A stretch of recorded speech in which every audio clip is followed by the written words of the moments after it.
नमस्कार, आप देख रहे हैं अपना बिहार। मैं हूं आपके साथ विभा उपाध्याय। डेमोग्राफी चेंज पर कांग्रेस विधायक शिल्पी नेहा तिर्की के बयान पर इस वक्त सियासी घमासान मचा हुआ है। कांग्रेस विधायक ने बिहारियों की तुलना बांग्लादेशी घुसपैठियों से की है। मांदर से कांग्रेस के विधायक हैं और उनके इस विवादित बयान के बाद सियासत गर्म है। जैसे ही उनका बयान आता है, झारखंड से लेकर बिहार तक सियासत में एक नई बहस छिड़ जाती है। डेमोग्राफी चेंज को लेकर जब कांग्रेस विधायक से सवाल किया गया तो उन्होंने बिहारियों की तुलना बांग्लादेशी घुसपैठियों से ही कर दी। अब बिहार में भी इस पर सियासी बवाल मच गया है। आरजेडी ने शिल्पी के बयान की निंदा की तो बीजेपी ने भी शिल्पी नेहा तिर्की पर जमकर वार किया है। तो कांग्रेस इस बयान के अब बचाव में उतर आई है। प्रियता की भावना जो कहीं ना कहीं धर्म और लिंग के आधार पर विभेद पैदा करता हो, ये कहीं से उचित नहीं है। और इस तरह की भाषा जो समाज के अंदर और समाज के बीच में विभेद की नीति को बढ़ावा देता हो, ऐसे भाषा से सबको बचना चाहिए और ऐसी बातें नहीं कहनी चाहिए जिससे कि समाज के अंदर दुराव हो। और ये किसी भी दृष्टिकोण से उचित नहीं है।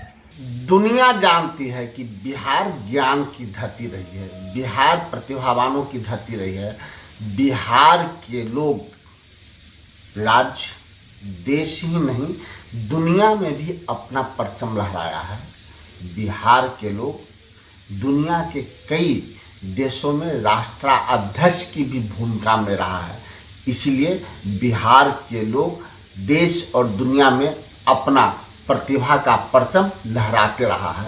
हो सकता है ये लोग बांटने का प्रयास कर रहे हैं। बिहारी है, झारखंडी है, ये महाराष्ट्र के लोग हैं। हम लोग तो एक नेशन की बात करते हैं, इसलिए ऐसे लोगों को जनता समझ चुकी है कि ये लोग देश को बांटने वाले हैं, देश के विकास के पक्षधर नहीं। नेहा तिर्की सबसे पहले डेमोग्राफी को ठीक से समझे, फिर बयान दें। 1951 और 2001 की जनगणना रिपोर्ट के आधार ये आंकड़े बताते हैं कि जनसंख्या सिर्फ आदिवासियों की नहीं घटी, बल्कि सनातनी हिंदुओं की भी घटी है। मुसलमानों की आबादी में अच्छी खासी वृद्धि हुई है। क्या इसमें बिहारियों का दोष है? तुष्टीकरण में इतना अंधा भी नहीं हो जाना चाहिए कि बांग्लादेशी और बिहारियों में कोई फर्क ही समझ में ना आए।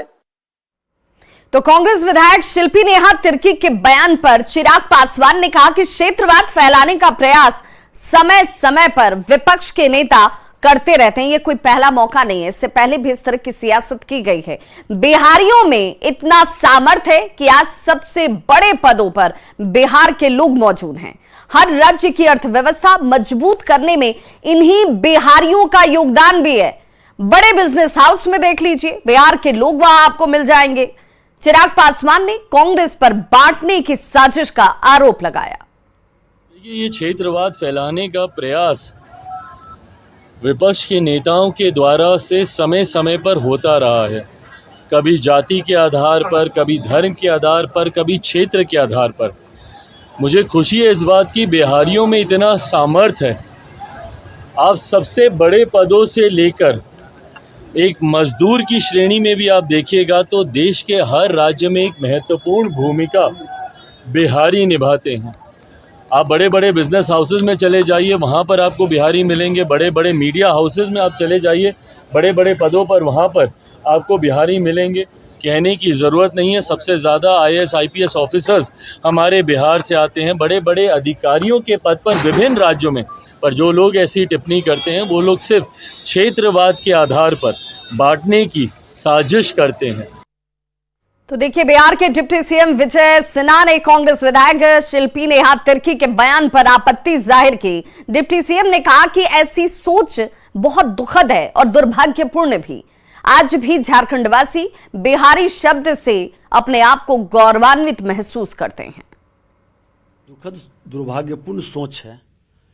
अरे बिहार का अंग ही झारखंड था और आज भी झारखंडी बिहारी सबसे गौरवान्वित महसूस करता है।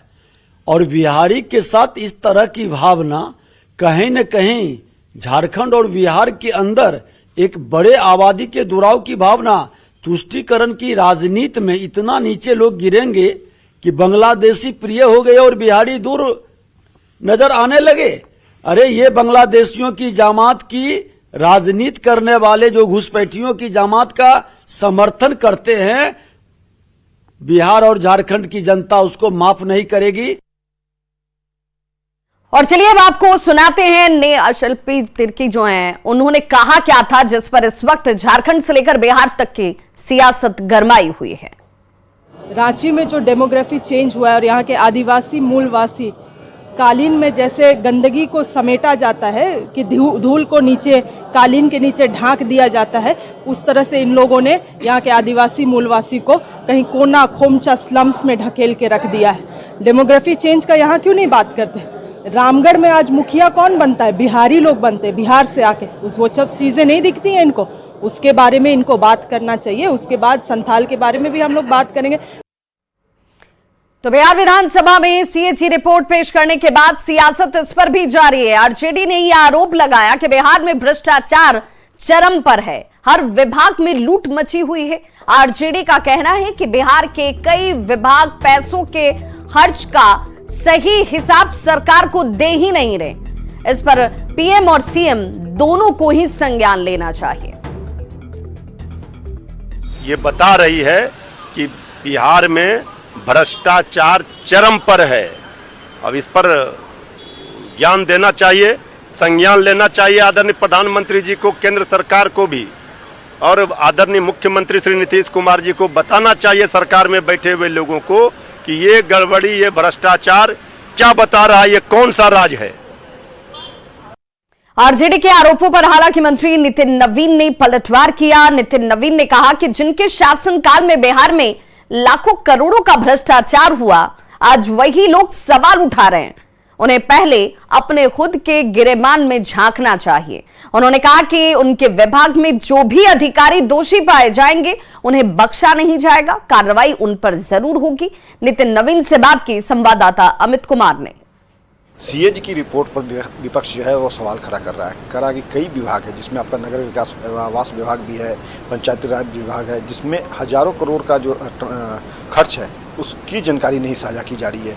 विपक्ष करा कि ये भ्रष्टाचार हो रहा है। देखिए, मैं पूरी तरह से जो विपक्ष के नेता हैं उनको मालूम है कि किस प्रकार की कुकृति वो करते रहे हैं। हमारे विभाग की दृष्टि से जो मामला है, मैं निश्चित रूप से उसको पूरे विषय को लिया हूँ और एक बार पूरी तरह से उस रिपोर्ट को देखने के बाद जो भी अगर दोषी लोग हैं उन पर कार्रवाई होगी, किसी को बख्शा नहीं जाएगा। और एक्चुअल ये खेल तो उनका रहा है। आज 1.5 साल 2 साल तक डिपार्टमेंट में बैठे रहे, डिपार्टमेंट की सूद तो ली नहीं। 2 साल थे ना, 1.5 साल डिपार्टमेंट में, क्यों नहीं डिपार्टमेंट की सूद ली? और सीएजी का रिपोर्ट क्या होता है उनको पता नहीं है क्या?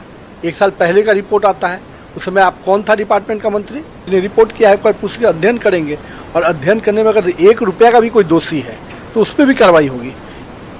चलिए, तो दोषियों के खिलाफ कार्रवाई होगी, सीधे तौर पर मंत्री नितिन नवीन कह रहे हैं।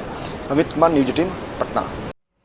बिहार की सियासत में पोस्टर के काफी मायने हैं। कभी पोस्टर के जरिए बिहार में विरोधी दल पर निशाना साधा जाता है तो कभी अपने नेता का गुणगान किया जाता है। कुछ ऐसा ही पोस्टर तेजस्वी यादव के आवास के बाहर तेजस्वी के समर्थक भाई धर्मेंद्र मुखिया ने लगाया है। इस पोस्टर में तेजस्वी को नायक और शेर दोनों ही बताया गया है। आपको बता दें कि तेजस्वी भी कई बार अपने आप को शेर का बेटा कह चुके हैं। इस बार इनके समर्थक भाई धर्मेंद्र ने तेजस्वी को ही शेर बताने का काम किया और पूरी खबर पर पटना से ज्यादा जानकारी दे रहे हैं न्यूज 18 संवाददाता अमित कुमार। इस सियासत में पोस्टर के कई मायने हैं। कभी पोस्टर के जरिए अपने विरोधी पर निशाना साधा जाता है तो कभी अपने नेता का वखान किया जाता है। आज हम तेजस्वी के एक ऐसे पोस्टर को दिखाने जा रहे हैं जिसे देख करके आप ये कहेंगे कि तेजस्वी जो हैं अब नायक हो गए हैं।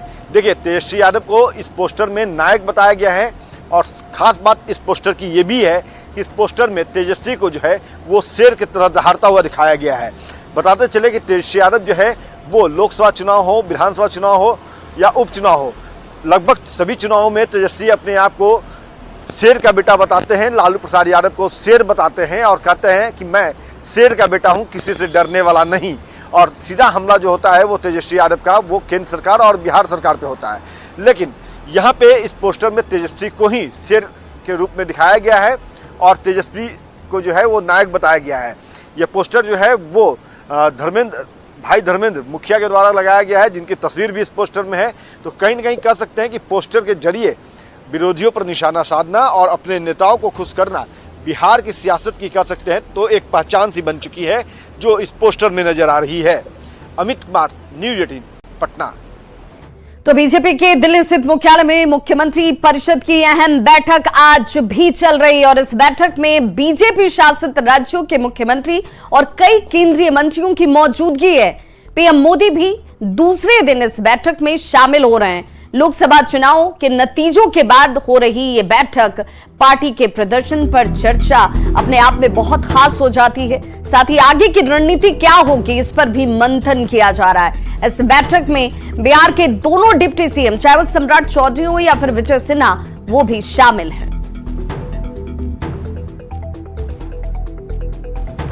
तो दिल्ली में बीजेपी के मुख्यमंत्री और डिप्टी सीएम की बैठक इस वक्त चलती हुई, जिसमें प्रधानमंत्री नरेंद्र मोदी सभी मुख्यमंत्री और उप मुख्यमंत्रियों को टिप्स दे रहे हैं। न्यूज 18 से बातचीत में डिप्टी सीएम ने कहा कि प्रधानमंत्री का लक्ष्य है देश को और आगे बढ़ाना और इसे लेकर वे हर संभव कोशिश कर रहे हैं। प्रधानमंत्री सभी मुख्यमंत्रियों को देश में सुशासन स्थापित करने के लिए मंत्र देते नजर आ रहे हैं।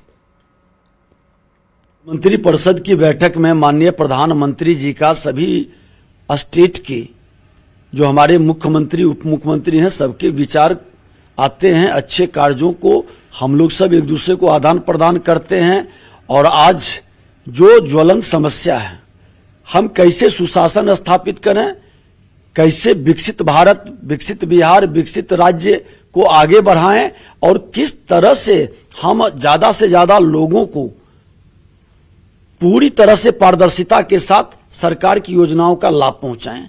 इन तमाम विषय पर मार्गदर्शन मिला है।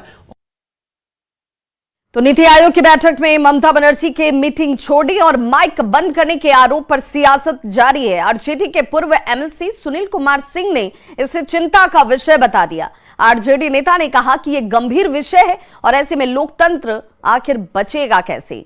वहीं खुद की सदस्यता रद्द करने पर सुनील सिंह ने कहा कि 2 दिन पहले लोकतंत्र के मंदिर में लोकतंत्र की हत्या की गई थी। नीतीश कुमार के अहंकार को संतुष्ट करने के लिए ये कार्रवाई मेरे ऊपर की गई। से लोकतंत्र बचेगा, ये बहुत ही चिंता का विषय है पूरे देश के लिए। और आपने अभी देखा भी होगा 2 दिन पूर्व कि किस तरह लोकतंत्र के मंदिर में लोकतंत्र की हत्या कर दी गई। तो देखिए ये तो बड़ा ही दुर्भाग्यपूर्ण है। सदस्यता रद्द को लेकर के आपके एनडीए के नेता लोग बोल रहे हैं कि मालूम नहीं है क्या मामला है, क्या हुआ है सर। देखिए मालूम उनको होना भी नहीं चाहिए, क्योंकि ये मात्र नीतीश कुमार के ईगो सेटिस्फेक्शन के लिए सारी कार्रवाई की गई। कांग्रेस के अमेठी से सांसद केएल शर्मा पटना पहुंचे और नीति आयोग की बैठक में ममता बनर्जी के माइक बंद होने के सवाल पर उन्होंने कहा कि हो तो रहा ही है, लोकसभा और राज्यसभा में माइक बंद किए जा रहे हैं, अब नीति आयोग में भी ये बंद हो रहा है। कई मुख्यमंत्रियों ने उसका बायकॉट किया, ममता बनर्जी भी कह रही है कि उनका माइक बंद कर दिया गया था। ये तो हो ही रहा है, लोकसभा में भी और राज्यसभा में बंद हो रहे हैं और अब नीति आयोग में भी बंद हो रहे हैं। तो ममता बनर्जी की नीति आयोग में माइक बंद करने के आरोप पर अब इस पर भी सियासत जारी है। चिराग पासवान ने ममता बनर्जी के आरोप को सरासर गलत बताया। उन्होंने कहा कि जो ममता बनर्जी कह रही हैं ऐसा कुछ है नहीं। चिराग पासवान ने कहा कि ममता बनर्जी झूठ बोल रही हैं। हर मुख्यमंत्री को समय की बाध्यता थी, यानी कि एक निश्चित समय दिया गया था जिस पर आपको अपनी बात रखनी थी और इसीलिए जब उनका समय खत्म हुआ तो रिमाइंडर उन्हें दिया जाता है, जिसके बाद ममता बनर्जी उत्तेजित हो जाती हैं और बैठक बीच में ही छोड़कर वो चली जाती हैं। देखिए उस बैठक में नीति आयोग की उस बैठक में मैं भी मौजूद था और ये सरासर गलत इल्ज़ाम है कि किसी का माइक वहाँ पे बंद कर दिया गया। पहली बात तो जब ये विपक्ष बोलता है कि माइक बंद कर दें, उस माइक का कंट्रोल वहाँ पे बैठे किसी भी व्यक्ति के हाथ में नहीं होता है, उस व्यक्ति के खुद के हाथ में होता है। तो ज़रूर जैसे तमाम मुख्यमंत्री को दोबारा से नोटिफाई किया गया कि भाई आपका समय समाप्त हो रहा है इस तरीके से, बट उसके बाद जिस तरीके से बंगाल की मुख्यमंत्री ममता बनर्जी जी एकदम से उत्तेजित होकर उस बैठक को बीच में ही छोड़कर चली गई, मुझे लगता है ये आचरण गलत है। लंबे अरसे के बाद बिहार पुलिस महकमे के मैनुअल में संशोधन होने जा रहा है। 46 साल के बाद इस मैनुअल को बदलने की कोशिश शुरू कर दी गई है। गृह विभाग और पुलिस विभाग ने इसके लिए तैयारी की है। इससे पहले 1978 में इसे संशोधित कर प्रकाशित किया गया था, लेकिन अब इतने लंबे वक्त के बाद कानून के क्षेत्र में जितने भी बदलाव हुए हैं, नए कानून से जुड़े प्रावधान और पुलिस महकमे अब तक के किए गए सभी महत्वपूर्ण फैसलों को नए पुलिस मैनुअल में शामिल किया जा रहा है। इसका एकमात्र मकसद आम लोगों को ज्यादा से ज्यादा सहायता पहुंचाना है। पुलिस मुख्यालय से इस खबर पर ज्यादा जानकारी दे रहे हैं संवाददाता संजय कुमार। बदलाव की तैयारी शुरू कर दी गई है। दरअसल अभी तक बिहार में जो पुलिस मैनुअल चला आ रहा था उसे 1978 में संशोधित कर प्रकाशित किया गया था। इस साल यानी 46 साल बाद इसे फिर से नए रूप में प्रकाशित किया जाएगा। 1978 में इसे संशोधित करके जब प्रकाशित किया गया था तो इतने लंबे समय में कानून के क्षेत्र में जितने भी बदलाव हुए हैं, नए कानून से जुड़े प्रावधान और पुलिस महकमे में अब तक लिए गए सभी महत्वपूर्ण फैसलों को नए पुलिस मैनुअल में समाहित करने की तैयारी है। इन सभी नए बदलावों के अलावा पुलिस से जुड़े सभी जो मौजूदा निर्देश हैं, जो वर्तमान निर्देश हैं, उसको भी इसमें शामिल किया जा रहा है। नए मैनुअल को तैयार करने के लिए विभाग द्वारा हाल ही में एक बैठक बुलाई गई थी। इसमें इसे अंतिम रूप देने के लिए पुलिस के साथ गृह महकमे के पदाधिकारियों को योगदान करने के लिए कहा गया है। गृह और पुलिस डिपार्टमेंट इसे अंतिम रूप देने में जुटे हुए हैं। बिहार में आजादी के पहले का ही मैनुअल अब तक चला आ रहा था, जिसे 1978 में संशोधित कर प्रकाशित किया गया।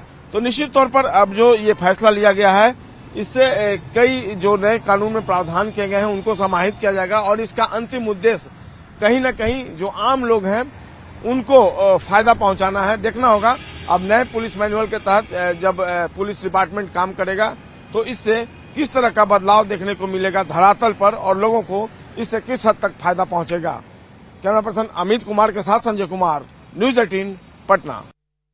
और अब बात नीतीश सरकार के एक बड़े फैसले की, जो शिक्षकों पर कहीं न कहीं मेहरबानी करती हुई नजर आती है। सरकार लगातार शिक्षकों के हित में एक से एक फैसले ले रही है। अब सक्षमता परीक्षा पास शिक्षकों के लिए बड़ी खुशखबरी है, जिसमें महिला और दिव्यांग शिक्षकों की ऐच्छिक पोस्टिंग होगी, यानी कि मनचाहा पोस्टिंग उन्हें दिया जाएगा। लेकिन इस श्रेणी में 2 लोग आएंगे, महिला और दिव्यांग, यानी अब उनके पसंद की पोस्टिंग उन्हें मिल जाएगी। जेडीयू ने सोशल मीडिया के ऑफिशियल हैंडल से पोस्ट कर इसकी जानकारी दी है। जेडीयू ने सोशल मीडिया पर पोस्ट कर लिखा है, नीतीश सरकार को सबकी चिंता है। ट्रांसफर में महिला और दिव्यांग शिक्षकों का विशेष तौर पर ख्याल रखा जाएगा।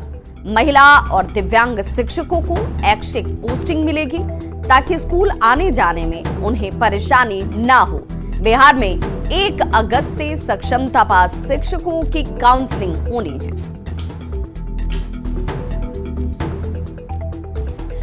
तो सक्षमता पास शिक्षकों का ट्रांसफर, लेकिन उनमें भी महिलाओं और दिव्यांगों को उनके मनपसंद पोस्टिंग मिल जाएगी ताकि किसी तरह की परेशानी उन्हें आने जाने में, पढ़ाने में न उठानी पड़े। और इसीलिए सोशल मीडिया प्लेटफॉर्म पर एक पोस्ट भी, जिसके जरिए आप देख सकते हैं, जिसमें कहा गया है नीतीश सरकार को सबकी चिंता है और महिलाओं और दिव्यांगों पर विशेष इस बार ध्यान दिया गया है। तो इस बुलेटिन में बस इतना ही। चलते चलते नजर डालते हैं इस वक्त की हेडलाइंस पर।